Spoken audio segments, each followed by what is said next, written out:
अच्छा दो चार गल्लां मैं थोड़े नाल ना जिहड़ियां बहुलियां जरूरी करनियां ने। जिहड़ी कल साडी चंडीगढ़ मीटिंग हुई है, हत्थ बंद सुन लो यार ਵੀਰੇ।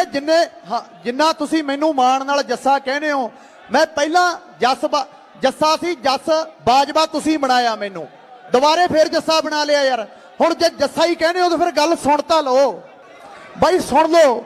ਆਪਾਂ ਉਦਣ ਦੇ ਏਕੇ ਦੀ ਗੱਲ ਕਰਦੇ ਆ। ਕੱਲ ਸਾਡਾ ਏਕਾ ਹੋ ਗਿਆ, ਉਹ ਮੈਂ ਤੁਹਾਨੂੰ ਦੱਸਣ ਆਇਆ। ਚੰਡੀਗੜ੍ਹ ਕਾਨਫਰੰਸ ਸੀਗੀ ਸਾਡੀ, ਭਾਰਤ ਦੀਆਂ 31 ਪੰਜਾਬ ਦੀਆਂ 31 ਕਿਸਾਨ ਜਥੇਬੰਦੀਆਂ ਨਾਲ। ਬਾਈ ਜੀ ਗੱਲ ਬਾਈ ਬਣ ਕੇ ਸੁਣ ਲਓ, ਗੱਲ ਬਹੁਤ ਜ਼ਰੂਰੀ ਆ, ਬਹੁਤ ਜ਼ਰੂਰੀ ਆ, ਗੱਲ ਸੁਣ ਲਓ। ਪਹਿਲਾਂ ਤਾਂ ਜਿੰਨੇ ਵੀ ਸੱਜਣ ਵੀਰ ਇੱਥੇ ਪਹੁੰਚੇ ਨੇ, ਤੁਸੀਂ ਆਪਣੇ ਏਕੇ ਦਾ, ਆਪਣੇ ਹਲਕੇ ਦਾ ਇਕੱਠੇ ਹੋਣ ਦਾ ਸਬੂਤ ਦਿੱਤਾ, ਉਹਦੇ ਲਈ ਤੁਹਾਡਾ ਬਹੁਤ ਧੰਨਵਾਦ ਹੈ। ਦੂਜੀ ਗੱਲ ਇਹ ਹੈ ਕਿ ਇਹ ਲੜਾਈ ਕੱਲੀ ਕਿਸਾਨਾਂ ਦੀ ਜਾਂ ਮਜ਼ਦੂਰਾਂ ਦੀ ਨਹੀਂ ਹੈਗੀ। ਇਹਦੇ 'ਚ ਆੜਤੀਏ ਵੀ ਨੇ, ਇਹਦੇ 'ਚ ਜਿੰਨੇ ਦੁਕਾਨਾਂ ਵਾਲੇ ਨੇ ਸਾਡੇ ਭਰਾ ਉਹ ਵੀ ਨੇ, ਜਿੰਨੇ ਟਰੱਕ ਡਰਾਈਵਰ ਨੇ ਉਹ ਵੀ ਨੇ, ਸਾਰੇ ਹੀ ਰਗੜੇ ਜਾਵਾਂਗੇ। ਇਹ ਬਿੱਲ ਜਿਹੜੇ ਲਾਗੂ ਹੋਏ ਨੇ ਇਹ ਕੱਲੇ ਸਾਡੇ ਕਿਸਾਨਾਂ ਵਾਸਤੇ ਨਹੀਂ ਹੈਗੇ, ਇਹਦੇ 'ਚ ਸਾਰੇ ਹੀ ਆਪਾਂ ਰਗੜੇ ਜਾਵਾਂਗੇ। ਕਿਉਂਕਿ ਆੜਤੀ ਐਸੋਸੀਏਸ਼ਨ ਤੋਂ ਜਿੰਨੇ ਵੀ ਸਾਡੇ ਸੱਜਣ ਪਹੁੰਚੇ ਨੇ, ਉਹਨਾਂ ਨੇ ਵੀ ਆਪਣੇ ਦੁੱਖ ਤੁਹਾਡੇ ਨਾਲ ਸਾਂਝੇ ਕਰਨੇ ਨੇ, ਉਹ ਵੀ ਸਾਨੂੰ ਸਮਰਥਨ ਦੇਣ ਆਏ ਨੇ ਇੱਥੇ।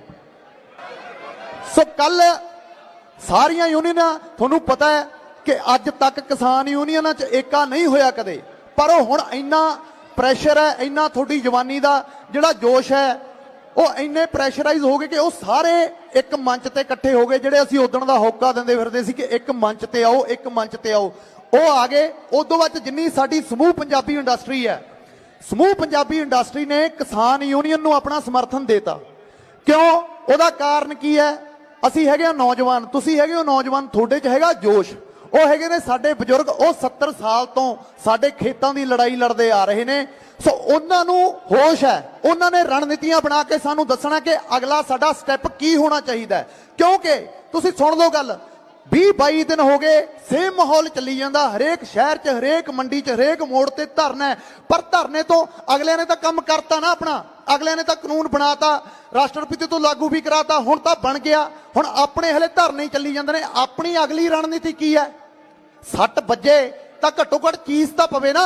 ਆਪਾਂ ਤਾਂ ਇੱਥੇ ਹੀ ਰੌਲਾ ਪਾਈ ਜਾਂਦੇ ਆ ਇਕੱਠੇ ਹੋ ਕੇ ਵੀ ਚੱਕ ਦਿਆਂਗੇ, ਟੰਗ ਦਿਆਂਗੇ, ਮੋਦੀ ਨੂੰ ਐ ਕਰ ਦਿਆਂਗੇ। ਗੱਲ ਕੁਝ ਵੀ ਨਹੀਂ ਹੋਣੀ, ਗੱਲ ਕੁਝ ਵੀ ਨਹੀਂ ਹੋਣੀ। ਜਦੋਂ ਤੱਕ ਇੱਕ ਚੰਗੀ ਰਣਨੀਤੀ ਨਹੀਂ ਬਣਾਉਂਦੇ ਉਦੋਂ ਤੱਕ ਇਹ ਜਿੱਤ ਹਾਸਲ ਨਹੀਂ ਹੋ ਸਕਦੀ। ਸੋ ਅੱਜ ਲੋੜ ਹੈ ਜੋਸ਼ ਦੇ ਨਾਲ। ਪਹਿਲਾਂ ਤਾਂ ਮੈਂ ਤੁਹਾਡੀ ਯਾਰ ਜਵਾਨੀ ਨੂੰ ਮੈਂ ਸਜਦਾ ਕਰਦਾ, ਮੈਨੂੰ ਝੁੱਕ ਕੇ ਪ੍ਰਣਾਮ ਕਰਦਾ ਤੁਹਾਡੇ ਸਾਰੇ ਭਰਾਵਾਂ ਨੂੰ, ਜਿੰਨੀ ਤੁਹਾਡੇ 'ਚ ਜੋਸ਼ ਹੈ, ਜਿੰਨੀ ਤੁਸੀਂ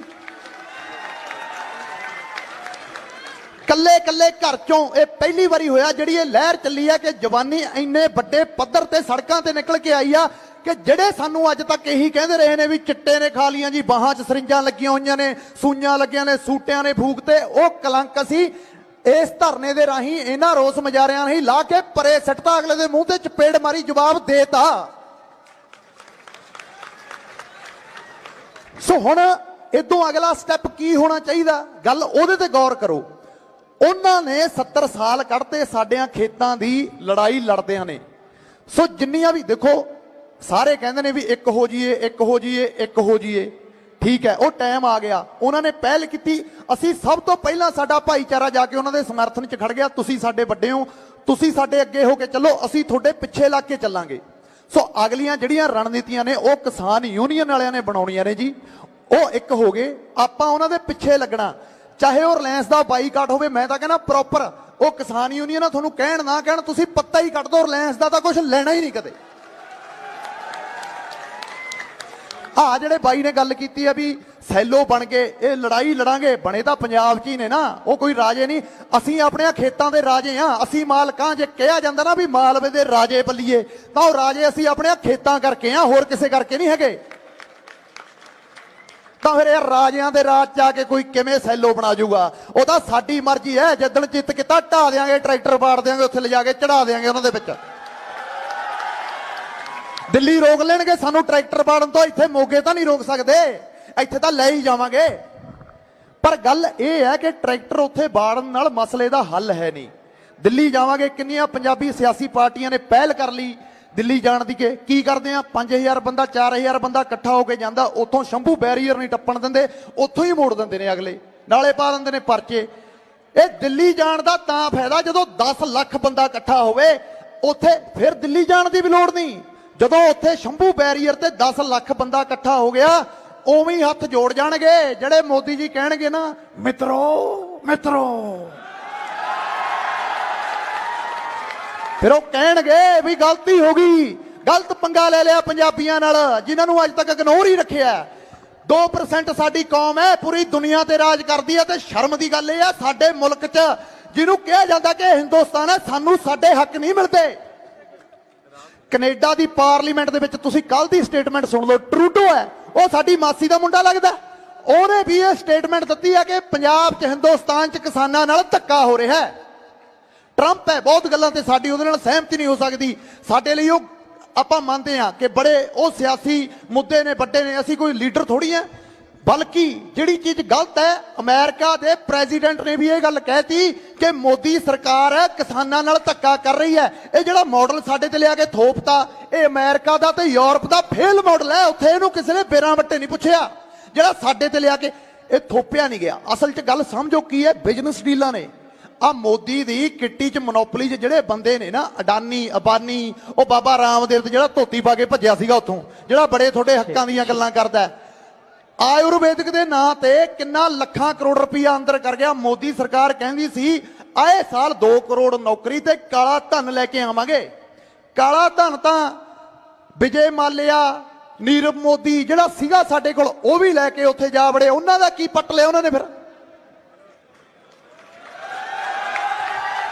ਅੱਜ ਤੱਕ ਕਦੇ ਮੋਦੀ ਜੀ ਨੇ ਇਹ ਗੱਲ ਕੀਤੀ ਹੈ? ਜਿਹੜਾ ਮੈਨੀਫੈਸਟੋ ਸੀ ਉਹਦੇ 'ਚ ਕਿਹਾ ਗਿਆ ਸੀ ਕਿ ਕਾਲਾ ਧਨ ਲੈ ਕੇ ਆਵਾਂਗੇ, ਕਿੱਥੇ ਹੈ? ਸਾਨੂੰ ਤਾਂ ਨਹੀਂ ਦਿਖਦਾ। ਈਵਨ ਕੀ ਹੁਣ ਕੀ ਹੋਇਆ, ਪੰਜਾਬ ਨੂੰ ਅੱਜ ਤੱਕ ਵਿਤਕਰਾ ਕੀਤਾ ਗਿਆ, ਤੁਹਾਨੂੰ ਸਾਰਿਆਂ ਨੂੰ ਪਤਾ। ਇਹ ਗੱਲ ਕੀ ਹੈ, ਹਿੰਦੁਸਤਾਨ ਦਾ ਜਿਹੜਾ ਝੰਡਾ ਹੈ ਉਹ ਵੱਖ-ਵੱਖ ਭਿੰਨਤਾਵਾਂ ਦਾ ਝੰਡਾ ਹੈ। ਉਹਦੇ 'ਚ ਹਰਾ ਰੰਗ ਵੀ ਆ, ਉਹਦੇ 'ਚ ਚਿੱਟਾ ਰੰਗ ਵੀ ਆ, ਉਹਦੇ 'ਚ ਵੱਖ-ਵੱਖ ਰੰਗ ਨੇ। ਉਹਦਾ ਜਿਹੜਾ ਚੱਕਰ ਹੈ ਉਹ ਪੂਰੇ ਭਾਰਤ ਦੀ ਸੱਭਿਅਤਾ ਨੂੰ ਦਰਸਾਉਂਦਾ ਹੈ। ਇਹ ਗੱਲ ਹੁਣ ਸੁਣ ਲਿਓ, ਧਿਆਨ ਨਾਲ ਸੁਣਨ ਵਾਲੀ ਹੈ। ਇਹਦੇ 'ਚ ਕੀ ਕਰ ਰਹੀ ਹੈ ਕੇਂਦਰ ਦੀ ਸਰਕਾਰ? ਉਹ ਝੰਡੇ ਦੇ ਗੱਬੇ ਜਿਹੜਾ ਕੇਂਦਰ ਬਿੰਦੂ ਹੈ ਨਾ, ਉਹ ਕੱਟ ਕੇ ਉੱਥੇ ਰਿਲਾਇੰਸ ਦਾ ਲੋਗੋ ਲਾਉਣ ਨੂੰ ਫਿਰਦੀ ਹੈ ਵੀ ਇਹ ਰਿਲਾਇੰਸ ਇੰਡੀਆ ਹੈ, ਇਹ ਹਿੰਦੁਸਤਾਨ ਨਹੀਂ ਹੈਗਾ। ਸਤਿ ਸ੍ਰੀ ਅਕਾਲ। ਸੋ ਵੀਰੋ, ਇਹ ਅਸੀਂ ਕਦੇ ਹੋਣ ਨਹੀਂ ਦਵਾਂਗੇ।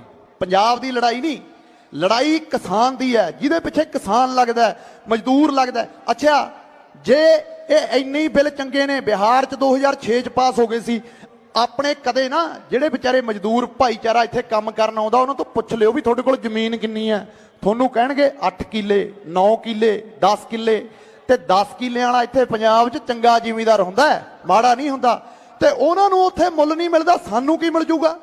ਪਹਿਲੀ ਗੱਲ। ਦੂਜੀ ਗੱਲ ਇਹ ਆ, ਜਿਹੜਾ ਪ੍ਰਾਈਵੇਟਕਰਨ ਕਰਤਾ, ਉਹਦਾ ਕੱਦਾ ਗੰਨੇ ਮਿੱਲਾਂ 'ਚ ਹੋਇਆ ਹੋਇਆ, ਪਰਚੀਆਂ ਲੈ ਕੇ ਸਾਨੂੰ ਗੰਨਾ ਸਿੱਟਣਾ ਪੈਂਦਾ, ਤੇ ਸਾਲ-ਸਾਲ ਉਹਨਾਂ ਦੇ ਮੂਹਰੇ ਮਕਾਨ ਦੇਣੀ ਪੈਂਦੀ ਆ ਬਹਿ ਕੇ ਵੀ ਯਾਰ ਦੇ ਦਿਓ ਪੈਸੇ। ਹੁਣ ਤਾਂ ਸਾਲੇ 2 ਸਾਲ ਹੋ ਗਏ, ਦਿੰਦਾ ਕੋਈ ਪੈਸੇ? ਨਹੀਂ ਦਿੰਦਾ। ਸੋ ਤਾਂ ਕਰਕੇ ਜਿੰਨਾ ਤੁਹਾਡੇ 'ਚ ਜੋਸ਼ ਹੈ, ਉਹਨਾਂ ਹੋਸ਼ ਨਾਲ ਵੀ ਕੰਮ ਲਓ। ਕੱਲਾ ਜੋਸ਼ ਕਦੇ ਵੀ, ਬਾਈ ਮੈਂ ਤੁਹਾਨੂੰ ਰਿਕੁਐਸਟ ਕਰਦਾ ਹਾਂ, ਕੱਲੇ ਜੋਸ਼ ਨਾਲ ਜੰਗ ਨਹੀਂ ਜਿੱਤੀ ਜਾਂਦੀ। ਕਿਸੇ ਮੁਲਕ ਦਾ ਕੋਈ ਰਾਜਾ ਸੀ, ਉਹ ਕਹਿੰਦਾ ਇਸ ਮੁਲਕ ਨੇ ਇਹ ਜੰਗ ਜਿੱਤ ਲਈ ਤੇ ਰਾਜੇ ਨੇ ਜਿੱਤ ਲਈ। ਨਾ, ਰਾਜੇ ਨੇ ਨਹੀਂ ਜਿੱਤੀ, ਜੰਗ ਜਿੱਤੀ ਆ ਸੈਨਾਪਤੀ ਨੇ, ਜਿਹਨੇ ਰਣਨੀਤੀ ਬਣਾਈ ਹੈ। ਅੱਜ ਲੋੜ ਹੈ ਸਾਨੂੰ ਇੱਕ ਚੰਗੇ ਸੈਨਾਪਤੀ ਦੀ, ਜਿਹੜਾ ਸਾਡੇ ਮੂਹਰੇ ਲੱਗੇ। ਸਰਕਾਰਾਂ ਸਾਨੂੰ ਕਹਿੰਦੀਆਂ ਨੇ ਅਸੀਂ ਇੱਕ ਆ, ਕਿਤੇ ਦੋ ਤਾਂ ਸਹੀ ਨਾ, ਸਬੂਤ ਇੱਕ ਇਹਦਾ ਜਿਹੜਾ ਆਪਦੀ ਰੈਲੀ ਕਰਦਾ, ਆਪਦੀਆਂ ਝੰਡੀਆਂ ਆਉਂਦੀਆਂ ਨੇ ਉੱਥੇ। ਕਿਹਨੇ ਕਿਸਾਨ ਯੂਨੀਅਨ ਦੀ ਝੰਡੀ ਚੱਕੀ ਹੈ? ਕਿਹਨੇ ਅੱਜ ਕਿਸਾਨੀ ਦੀ ਗੱਲ ਕੀਤੀ ਹੈ? ਤੇ ਕਹਿ ਸਾਰੇ ਦਿੰਦੇ ਨੇ ਪਹਿਲਾ ਧਰਮ ਕਿਸਾਨੀ, ਪਹਿਲਾ ਧਰਮ ਕਿਸਾਨੀ। ਪ੍ਰੂਫ ਤਾਂ ਦਿਓ, ਸਬੂਤ ਤਾਂ ਦਿਓ। ਜੇ ਪਹਿਲਾ ਧਰਮ ਕਿਸਾਨੀ ਆ, ਜਿਹੜਾ ਕੰਮ ਅਸੀਂ ਫਿਰਦੇ ਉਹ ਕੰਮ ਸਰਕਾਰ ਨੂੰ ਕਰਨਾ ਚਾਹੀਦਾ ਸੀ ਕਿ ਹਾਂਜੀ ਬਾਕੀ ਸਿਆਸਤਾਂ, ਬਾਕੀ ਰਾਜਨੀਤੀਆਂ ਸਾਰਾ ਕੁਝ ਛੱਡੋ, ਪਹਿਲਾਂ ਆਪਣੇ ਖੇਤ ਬਚਾ ਲਈਏ। ਕਿਉਂ? ਕਿਉਂਕਿ ਰਾਜਨੀਤੀ ਵੀ ਸਾਡੇ ਤੇ ਹੀ ਕਰਨੀ ਹੈ ਨਾ। ਮੁੜ ਕੇ ਜਦੋਂ ਰਿਹਾ ਹੀ ਕੁਛ ਨਾ, ਫਿਰ ਰਾਜਨੀਤੀ ਕਿਹਦੇ ਤੇ ਕਰਨਗੇ? ਪੰਜੇ ਉਂਗਲੀਆਂ ਕਦੇ ਵੀ ਬਾਈ ਜੀ ਬਰਾਬਰ ਨਹੀਂ ਹੋ ਸਕਦੀਆਂ, ਇਹ ਗੱਲ ਕਲੀਅਰ ਕਰ ਲਓ। ਮੈਨੂੰ ਪਤਾ ਹੈ ਅੱਜ ਪੰਜਾਬ ਦਾ ਯੂਥ ਹੈ ਤਖਤਾ ਪਲਟਣ ਨੂੰ ਤਿਆਰ ਹੈ, ਜਿੰਨਾ ਮੈਂ ਨੌਜਵਾਨਾਂ 'ਚ ਰੋਸ ਦੇਖਦਾ। ਪਰ ਠੀਕ ਹੈ, ਇਹ ਸਾਡਾ ਏਜੰਡਾ ਨਹੀਂ ਹੈਗਾ। 2022 ਹਲੇ ਦੂਰ ਹੈ, ਜਿਹਨੇ ਜਿੰਨਾ ਕਰੰਟ ਕੱਢਣਾ ਕੱਢ ਲਿਓ। ਮੈਂ ਤੁਹਾਨੂੰ ਪਹਿਲਾਂ ਕਹਿ ਕੇ ਹਟਿਆ ਕਿ ਪੰਜੇ ਉਂਗਲੀਆਂ ਇੱਕ ਸਾਰ ਦੀਆਂ ਨਹੀਂ।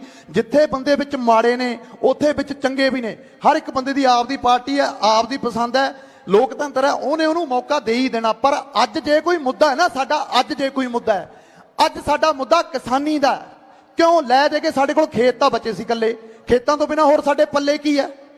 ਅੱਜ ਕੇਂਦਰ ਦੀ ਸਰਕਾਰ ਨੇ ਸਿੱਧੇ ਤੌਰ ਤੇ ਅੱਖ ਉਹਨਾਂ ਤੇ ਰੱਖ ਲਈ। ਉਹ ਪਿੱਛੋਂ ਅੰਬਾਨੀ ਉਹਨੀ ਫੋਨ ਮਾਰਦੇ ਆ, ਉਹ ਮੋਦੀ ਜੀ ਜਿਹੜੀ ਡੀਲ ਹੋਈ ਸੀ ਪੰਜਾਬ ਦੀ ਜ਼ਮੀਨ ਦੀ ਉਹਦਾ ਕੀ ਬਣਿਆ? ਹਾਂਜੀ ਹਾਂਜੀ ਸਰ, ਰਾਸ਼ਟਰਪਤੀ ਨੇ ਸਾਈਨ ਕਰਤੇ ਸਰ, ਥੋੜਾ ਅੰਦੋਲਨ ਚੱਲ ਰਿਹਾ ਪਰ ਅਸੀਂ ਤੁਹਾਨੂੰ ਦੇ ਦਾਂਗੇ। ਇਹ ਭੁਲੇਖਾ ਹੈ ਮੋਦੀ ਦਾ ਵੀ ਦੇ ਦਾਂਗੇ। ਇਹ ਪਹਿਲੀ ਆ, ਹਲੇ ਤੱਕ ਰਿਕੁਐਸਟ ਕਰਦੇ ਆ ਅਸੀਂ ਉਹਨਾਂ ਨੂੰ, ਪਰ ਜੇ ਆਰ ਪਾਰ ਦੀ ਲੜਾਈ ਤੇ ਆ ਗਏ ਨਾ ਫਿਰ ਕਿਤੇ ਇਹ ਨਾ ਸੋਚਿਓ ਵੀ 84 ਵਾਲਾ ਕੰਮ ਹੋਊਗਾ, ਮਿਲਟਰੀ ਲਿਆਉਂਗੇ ਉਰੇ ਤੇ ਸਾਨੂੰ ਦਬਾ ਕੇ ਲੰਘ ਜਾਓਗੇ। ਨਾ ਜੀ ਨਾ, ਇੱਥੇ ਕੱਲੇ ਕੱਲੇ ਜੇ ਹਥਿਆਰ ਨਹੀਂ ਤਾਂ ਡਾਂਗ ਤਾਂ ਕੱਲੇ ਕੱਲੇ ਕੋਲ ਪਈ ਐ। ਸਾਡੀਆਂ ਤਾਂ ਭੈਣਾਂ ਨੇ ਵੀ ਜਿਹੜੇ ਘੋਟਣੇ ਹੁੰਦੇ ਨੇ ਨਾ, ਮੈਂ ਜਦੋਂ ਰੋਜ਼ ਧਰਨੇ ਤੇ ਜਾਂਦਾ ਮੇਰੀ ਮਾਂ ਮੈਨੂੰ ਕਹਿੰਦੀ ਐ, ਪੁੱਤ ਮੈਨੂੰ ਨਾਲ ਲੈ ਕੇ ਚੱਲ, ਐਡੀ ਸ਼ਿੱਦਤ ਹੈ ਸਾਡੇ ਖੇਤਾਂ ਨੂੰ ਲੈ ਕੇ, ਸਾਡੇ ਪਿੰਡਾਂ 'ਚ, ਸਾਡਿਆਂ ਘਰਾਂ 'ਚ। ਕਿਉਂ? ਕਿਉਂਕਿ ਸਾਡਾ ਯਾਰ ਸਾਡੀਆਂ ਉਹਨਾਂ ਨਾਲ ਯਾਦਾਂ ਜੁੜੀਆਂ, ਸਾਡਾ ਇੱਕ ਇਤਿਹਾਸ ਜੁੜਿਆ ਪੰਜਾਬ ਦਾ ਖੇਤਾਂ ਨਾਲ। ਜਦੋਂ ਅਸੀਂ ਛੋਟੇ ਸੀ, ਤੁਹਾਡਾ ਤਾਂ ਮਾਲਵਾ ਏਰੀਆ, ਤੁਹਾਡੇ ਕੋਲ ਇੱਧਰ ਜ਼ਮੀਨਾਂ ਵੱਧ ਨੇ, ਵੱਡੇ ਤੁਸੀਂ ਜ਼ਿਮੀਂਦਾਰ ਹੋ, ਸਾਰਿਆਂ ਕੋਲ ਨਹੀਂ। ਹਿੰਦੁਸਤਾਨ 'ਚ 80% ਤਬਕਾ ਉਹ ਆ ਜਿਹੜਾ 5 ਕਿੱਲਿਆਂ ਤੋਂ ਥੱਲੇ ਦੀ ਖੇਤੀ ਕਰਦਾ। ਛੋਟਾ ਯਾਰ ਗੱਲ ਮੋਗੀ, ਚਾਹੇ ਛੋਟਾ ਚਾਹੇ ਕੋਈ ਵੱਡਾ ਖੇਤ, ਚਾਹੇ ਕੋਲ ਕਿਸੇ ਕੋਲ 1 ਕਿੱਲਾ, ਚਾਹੇ ਕਿਸੇ ਕੋਲ 100 ਕਿੱਲਾ, ਕਿਹਦਾ ਜੀ ਕਰਦਾ ਯਾਰ ਦੇਣ ਨੂੰ? ਤੇ ਕਿਉਂ ਦਈਏ ਯਾਰ? ਇਹ ਕੀ ਲੱਗਦੇ ਨੇ ਸਾਡਿਆਂ ਖੇਤਾਂ ਦੇ?